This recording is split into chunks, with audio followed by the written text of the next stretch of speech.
Well, Rahul asked a very appropriate question. Before I get to answering that,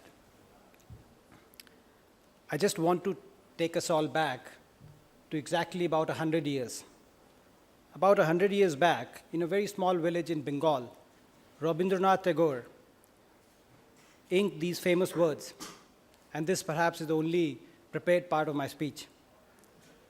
Where the mind is without fear and the head is held high, where knowledge is free, where the world has not been broken up into fragments by narrow domestic walls, into that heaven of freedom, O my Father, let my country awake, let my country awake.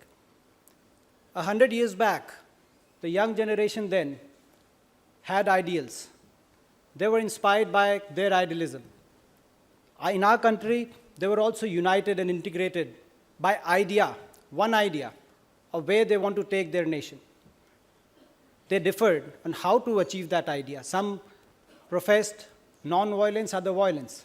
Some wanted to do it through revolution, the other ones wanted evolution. But the ideal of free India, India ruled, governed, led by Indians, was something which united everybody. They achieved that change within their lifetime. They strived for those ideals and they achieved that change. In the last 100 years, the world has changed. The world has seen the communist revolution in Russia and a revolution against it.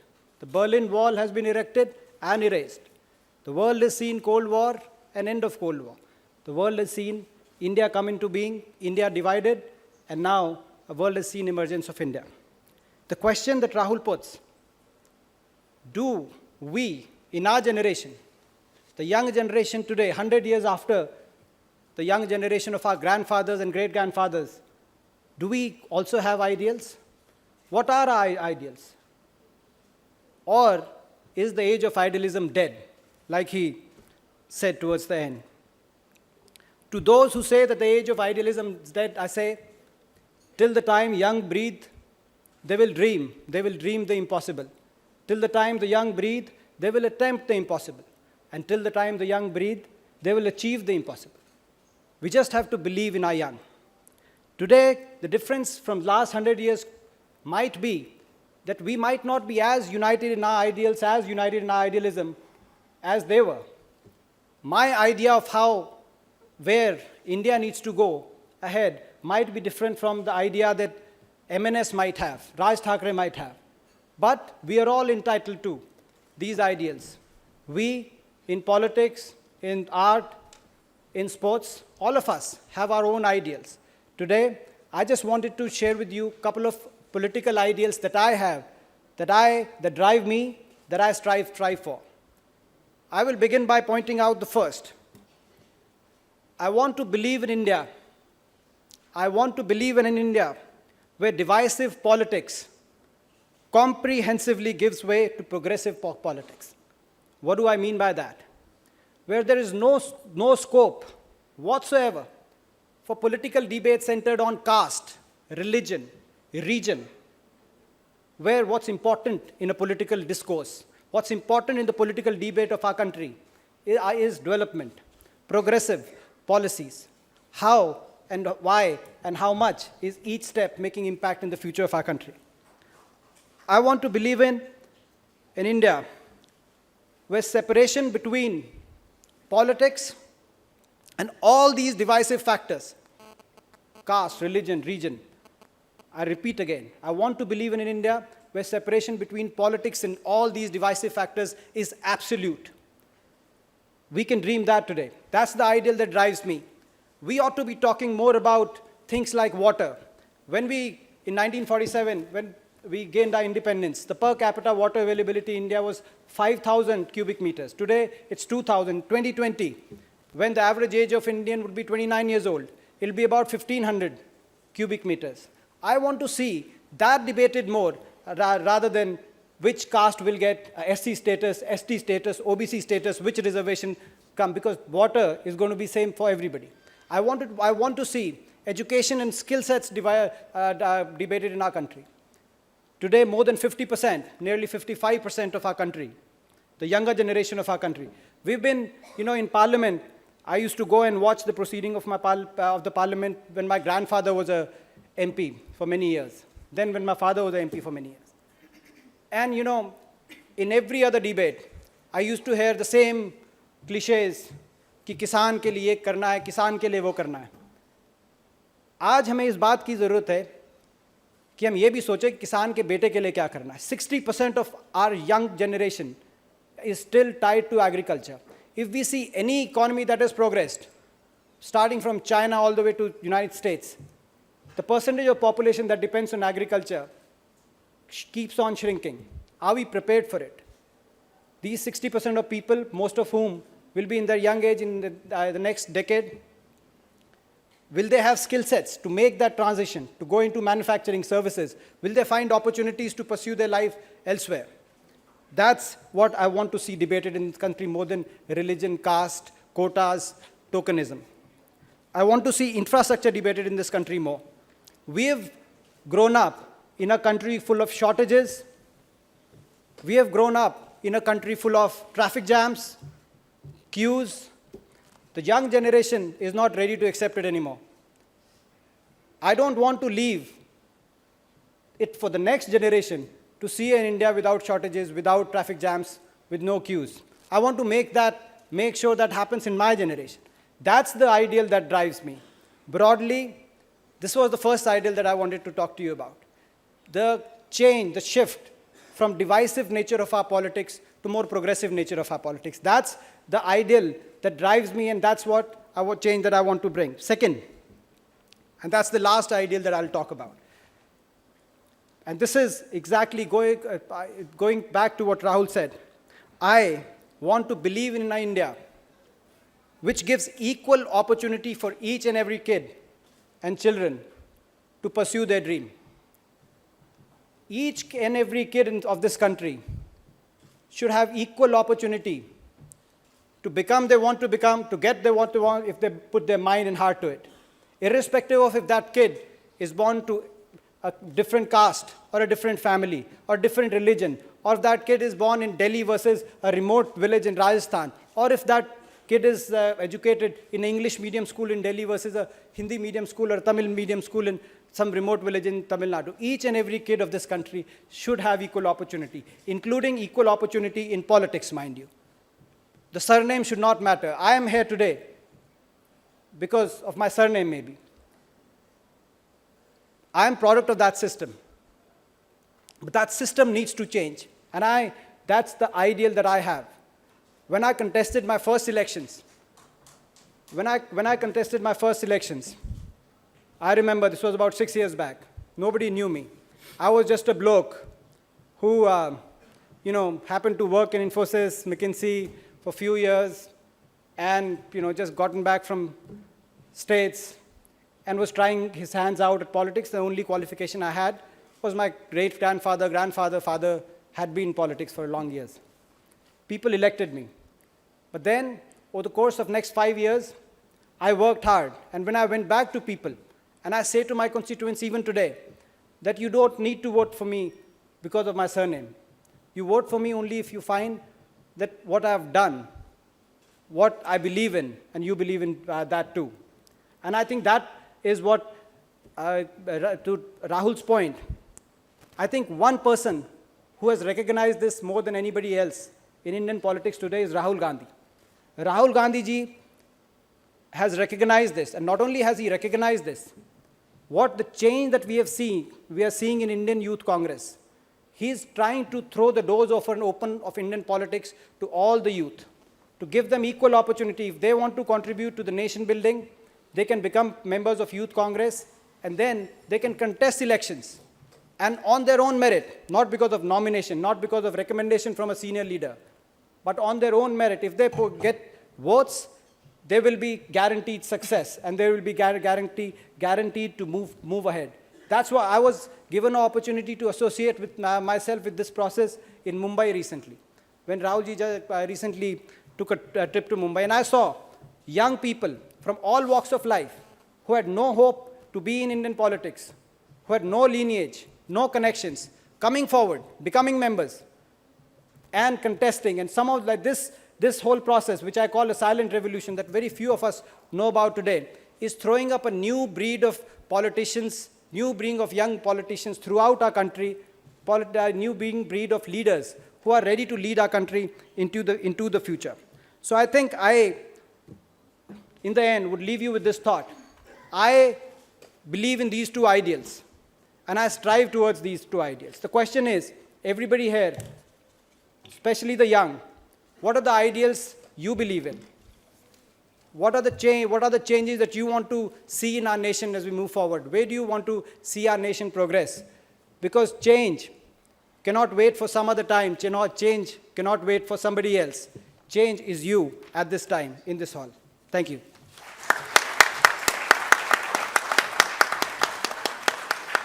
Good evening, ladies and gentlemen.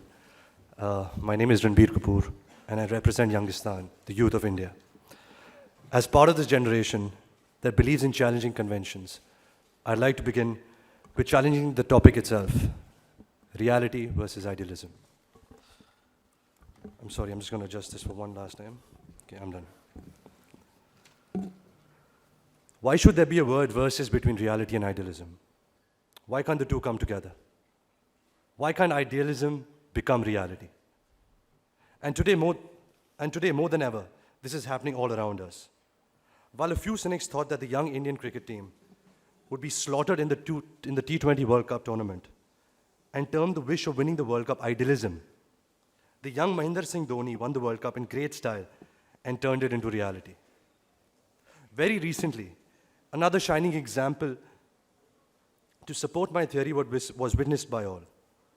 Could anyone have ever imagined a politician with Z-class security would leave the safety of his bulletproof car and roam the streets? And all this just to prove a point. And if I could say, accept a dare from almost considered someone viciously powerful. Well, a young politician certainly did. And we all know his name, Mr. Rahul Gandhi. Closer to my profession, I think 5 years back, making films like Firak, Tare Zameen Pe, Devdi, or the films that I've fortunately been a part of, Wake Up Sid, Rocket Singh Salesman of the Year, and making them likable to the mass audience was a mean feat. And of course, I hope that I get a big dip in this big idea floating around. Rocket Singh Salesman of the Year was a film directed by Shimit Amin and Jaideep Sahni. The character that I play, he doesn't have any grades to show off. All he has is optimism, vision, and hard work. Idealistically speaking, the world should have given him wings to his vision. The bosses should have been his guiding angels. Colleagues should have been welcoming comrades.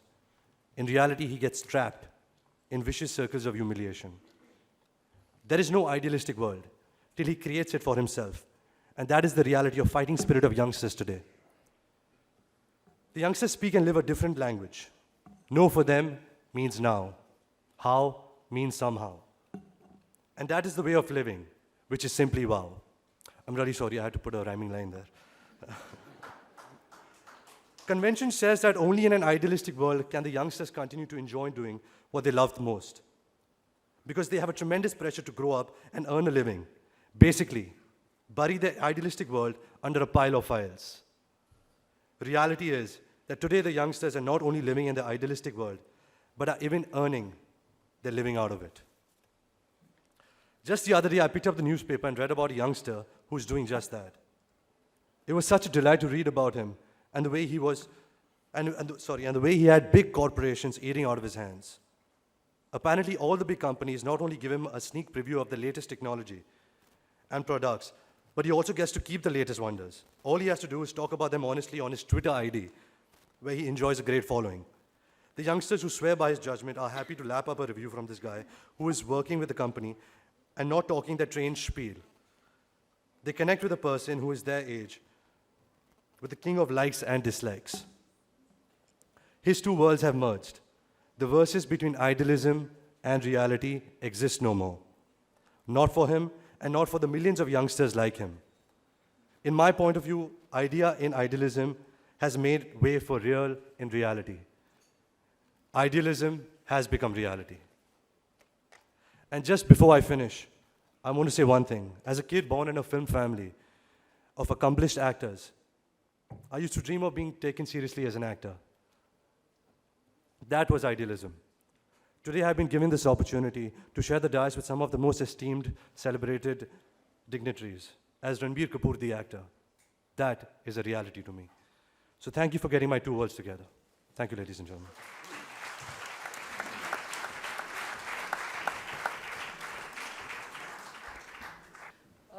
When I first got this invitation, I must say I found it quite ironical that in a discussion that was to talk about youth, I was being asked to speak for 10 minutes about a generation that lives on text messages and tweets with a 140-character limit.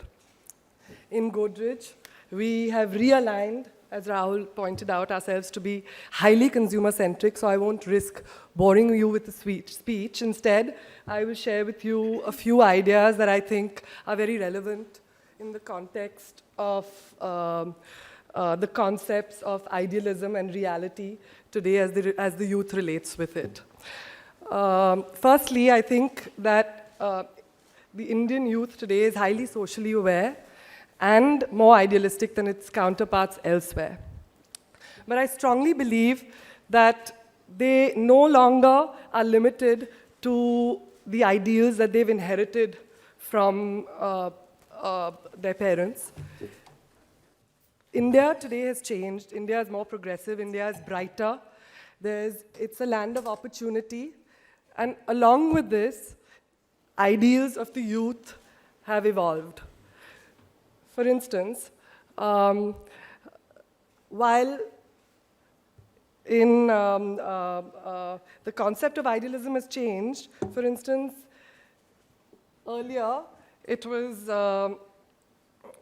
frugality and restraint and saving and concepts of minimalism that were sort of prerequisites to being considered idealistic. I think that no longer holds. Another point that I think is important is that to touch the youth today, one needs to be contemporary and understand this new Indian context that they live in. For instance, when the authority asks us to stand in a cinema to instill ideals in us, I think it would be more important to also help the youth understand what those lyrics mean and perhaps have them relate to it better by turning it into an iTune. I strongly feel that aspiration and affluence are in no sense idealism's enemies today, which is a point that I think was alluded to also by Ranbir. Because entrepreneurship that creates true wealth, I strongly believe can be both inclusive and done with utter integrity, to your question. I think the age for that has definitely come. To my point of change in India, there is ample opportunity for any employee and any corporate to live and work with utmost integrity and be very successful doing that.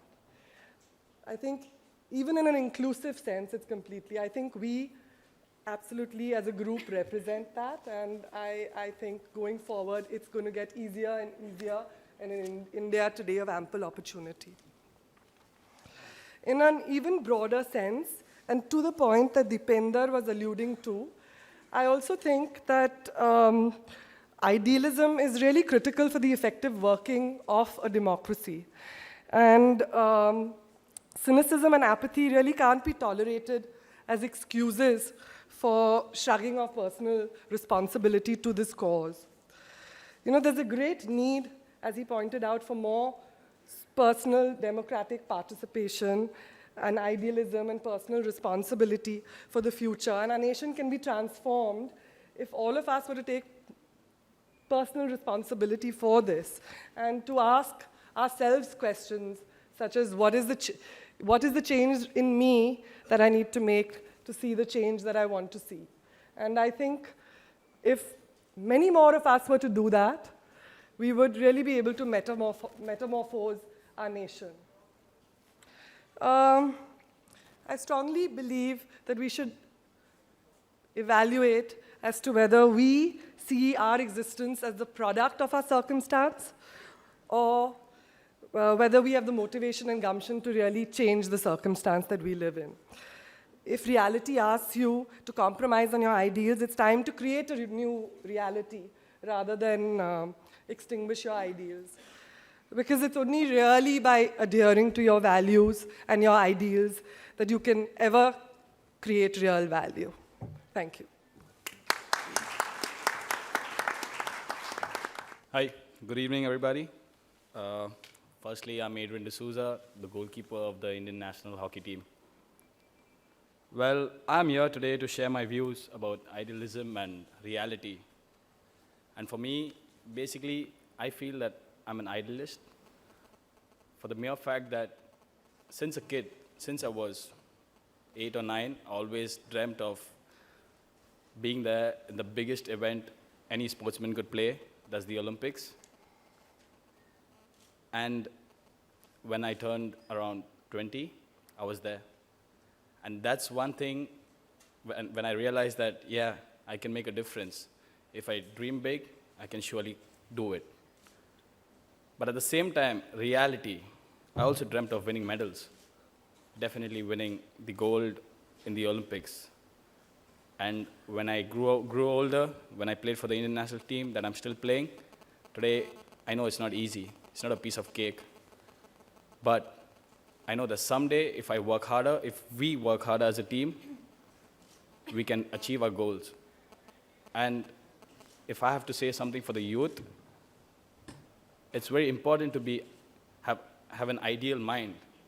Because no matter what, as long as you have the same thinking towards life and what you want to achieve in life, I'm sure you can achieve whatever you want to. But the only problem is that never ever give up, because we live just once, and it's important to be an idealist.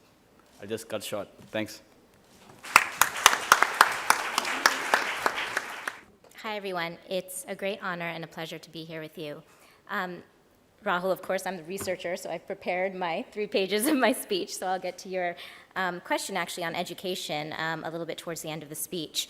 But I also wanted to kind of start off talking about idealism and reality. So in terms of what I do, I actually get to spend a lot of time in my work and in my research thinking about the long run.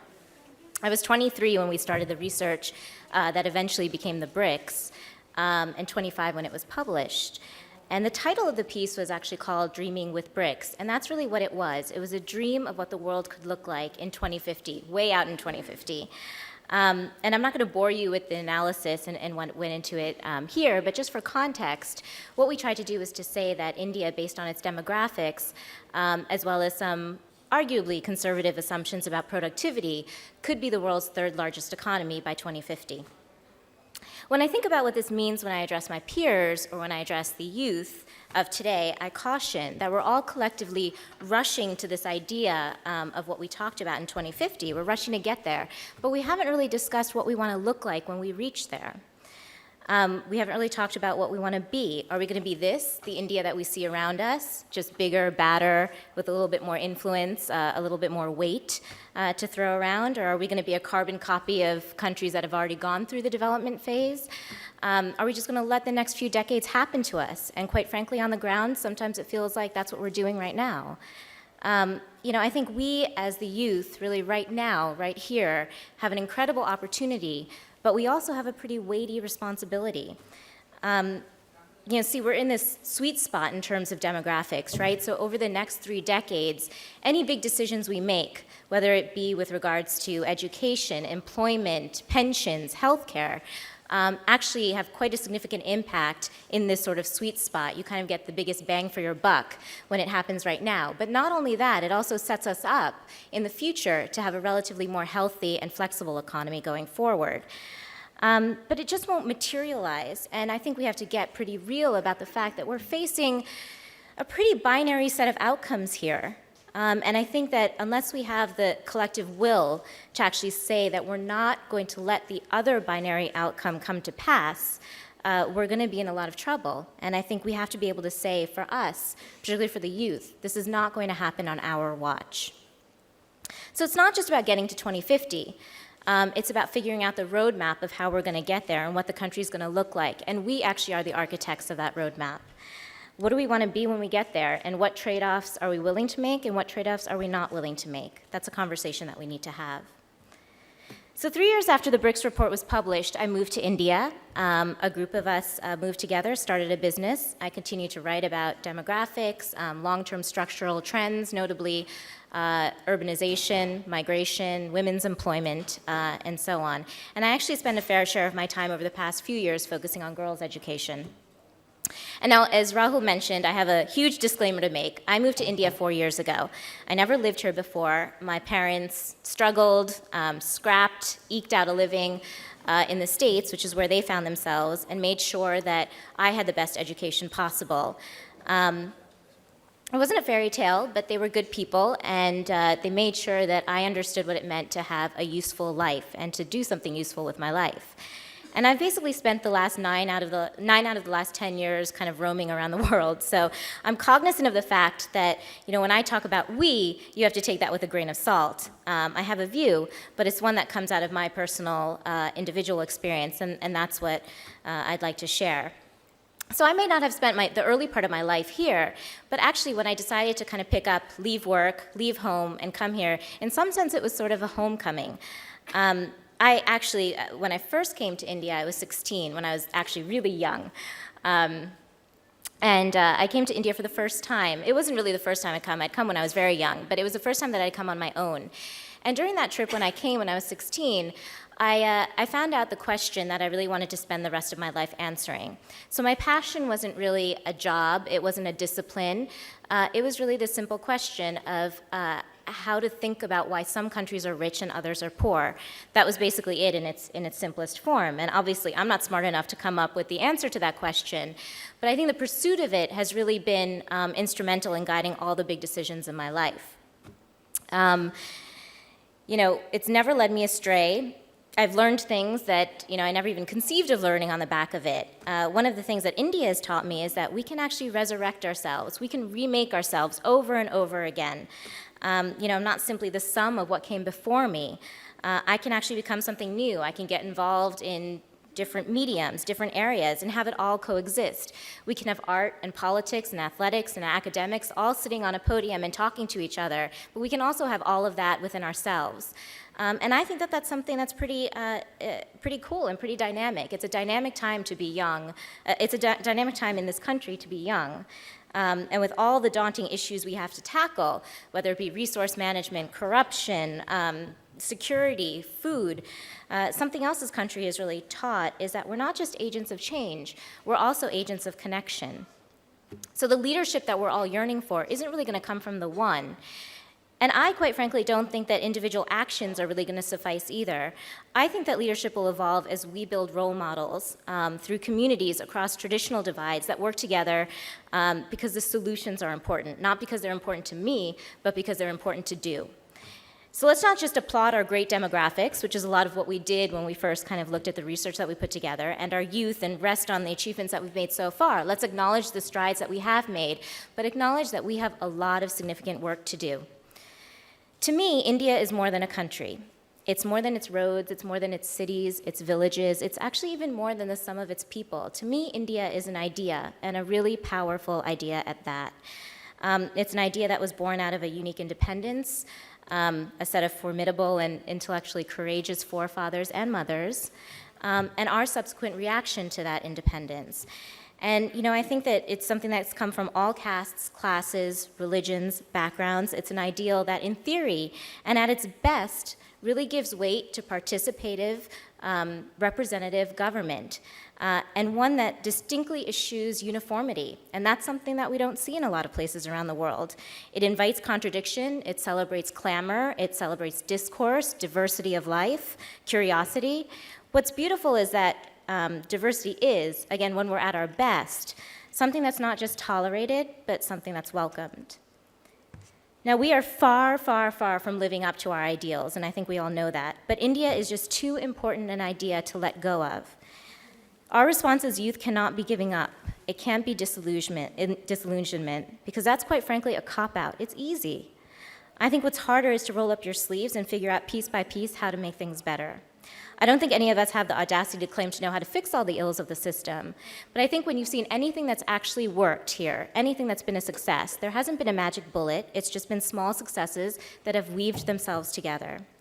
For For me personally, I've thought long and hard about what this means for me, where I would be the most useful, not just to be a cheerleader for the country, which even at my most critical, I am, but actually to think about what you could do to build out capacity in our country. And I'm a little obsessive about it, actually, so if you talk to my family, they would lay credence to that. But I think over the past few years, I've come to know a place where I can have an impact. And it's a long project. It's not going to see much glory anytime soon. But it's the type of institution that I think will hopefully help leave this country, one that's given me so much, a little bit better than it was before. To me, our country gets hit twice. First by our low education levels, and then again by the missing presence of women in the workforce that are educated. That's not to say that women aren't contributing. We all know that they are in many visible and all too many invisible measures. But I'm a strong believer that educating adolescent girls and women can be at the heart of unlocking a host of our development issues, from population to health to the environment. And if we can give young women the means, the skills, and the confidence to affect change in their own environments, we actually may strengthen the movement where people can actually find local solutions to development challenges much better than we can actually figure it out. So to that end, the large part of my motivation actually to move to India in the first place was to set the seeds for an institution that focuses on girls' education and leadership. And to set the idea in place that we don't prescribe what young people should be, but we believe that there are no limits to what they can do. And lastly, I think my hope for our generation is that we do well and we prosper, not just to accumulate more for ourselves, but as Amartya Sen says, to expand the opportunity set for others. We can't wait until we've arrived to start thinking about these things. To borrow from another one of my favorite sources, which is primetime television, we have to lift as we climb. It's harder than waiting until we're settled, to wait until 2050 or whatever arbitrary date in the future to then tackle the hard questions, which actually is what I think a lot of countries do, and we can learn from the mistakes that others have made. We have to be up for the task while we're still young, because it is now our watch. Thank you.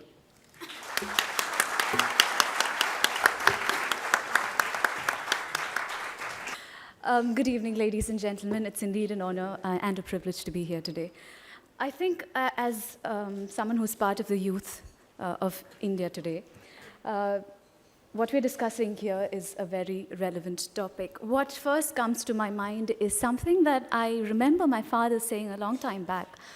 He said, anyone who's not a rebel before the age of 35 and a rebel after the age of 35 is not a normal person. Interesting observation. Well, I feel that the youth, we all know, yes, the youth have a strong desire for change, and that's how ideals are born. Ideals are born because we want the change in whatever is the existing system, whatever is supposed to be normal that's happening. So youth generally desire change. They have a lot of energy, they have a lot of motivation, passion, a certain fire in the belly attitude, all that is there, yes, but we see that as reality sets in, as life goes on, that tends to sort of mellow down, and you are forced to be practical, and that means you have to compromise your ideals for the sake of plain survival. So I think compromise, whether we do it or not, or to what extent, I think that determines the change that one can bring about. And when we say change, I mean positive change in society. Since I am from the film industry, I probably talk about the field of films. We find scores and scores of artists, filmmakers, technicians, actors who are fresh, who start fresh out of film school with new ideas to break clutter, to new approaches to cinema, to method acting, to adopting the spit and polish of Western filmmaking, etc. And yes, we do have the talent and we are capable of that and much more. But then they come into the Maya Nagari and they try and find their feet among scores of people who are jostling to get their toe into the industry. And in the industry, everything, everybody is a commodity, exactly replaceable by the next talented non-name. So eventually, what happens is in the bid to pay one's rents, bills, you tend to sort of accept any sort of work that comes your way, still confident that once you've made it, then you can sort of dictate the terms as to what kind of work you really want to do. But the reality is that the jostle never ends. There's always constant competition. If a formula works, I'm just talking out of experience, or since I'm part of the industry, if a formula works, then it's flogged to death, new ideas be damned. That, despite the fact that the formula fails, soon after it changes from being a novel idea to a formula, actors, directors in general are criticized for being sellouts. People often watch certain films and wonder how could people working on these films not realize what a pathetic product this is. But maybe the reality is that people working on the films do realize that their idea is weak, but if they say no to that, then they will simply be replaced by the next commodity, and then the juggernaut will roll on. So mediocre products will still continue to be made, and products which lack soul will continue to be made unless somebody stands up and says out loud that, hey, I'm not doing this, and risk the fallout. And as an actor, and I think Ranveer can understand what I'm saying, as an actor, that would mean lesser endorsements, lesser visibility, lesser PR coverage, and lesser so-called industry friends. But that, I think, is the only way to get the soul back into the business.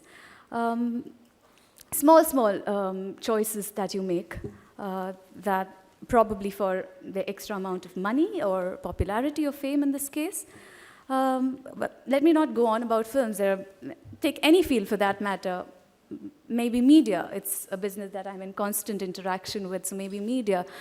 I'm sure that half of the journalists that who we call the hacks of today are people who started out wanting to change the world, but then came the low-paying, long hours in the edit room, the paid, the PR content in the publication, the agenda upon agenda of the publication, the editors, the advertisers, hard cash paid in exchange for coverage, etc. So the truth in the middle of all this may get lathered with a lot of motives and restrictions, and then due to economic as well as political motives. So any field, social welfare, education, politics, for that matter. So the examples are very and many, but my point here is that the selling of values and integrity is never one clean sweep. It is a layered process. It is brought about by a lot of factors like economic necessity, herd mentality, also a fear of loss, and basic, I feel, self-preservation. All of this, very valid human instincts. So I feel that we should stick together and create an order which where integrity is built into the system, and also as individuals hope to not compromise too much or minimalize our compromises. That would probably bring about the change that we are looking for. And also, we as individuals should have the courage to stand by our ideals. To make changes, we need to think differently and to stand by those thoughts and act bravely upon it. So yeah, so those are my thoughts on change and how to bring that about. And when I mean change, as I think everybody is capable of change, not just the youth. The youth maybe even more because they have a lot of energy, like I said, a lot of power, a lot of motivation and drive. But everybody, in the smallest of ways, it need not be some explosive, drastic, radical, revolutionary change. But in the slightest of ways, I might be giving a very silly example, but since Rahul mentioned my name, let me just give you a short history on that and relate it to what I am saying right now. I'm born to a very traditional Orthodox Kerala Catholic family. So according to the system, I am to be named after my grandmother and called Mary. But my parents wanted to not create any segregation on the basis of caste, creed, religion, or even sex. They believe in humanity, so they named me Asin, which is A is from Sanskrit, the first letter of the alphabet, and Sin, of course, from English. Put together means without sin, pure, without any blemish. So they sort of thought out of the box. I'm sure my father faced a lot of emotional blackmail from my grandmother, but they did make that little change. And how? And another, I'm not saying that made a whole different change in society, but at least it kind of made me want to live up to my name or strive to do so. And now, in the position that I'm in, if those thoughts of secularism, of humanity are in my activities, then that might probably influence the people, some of the people in the society too, because of the so-called celebrity status that I might carry. So I was just saying small changes, and just relating to the name thingy. Small changes can make a difference, and bring about a lot of greater changes in society, and we can move towards progress. And what is progress and development? I think that is, progress and development is something that happens when there is a sincere attempt at steering reality towards idealism. So I think we are definitely aiming at development, and like Tanya ma'am said, it's time to create a new reality. So thank you all so much for your time and listening to me.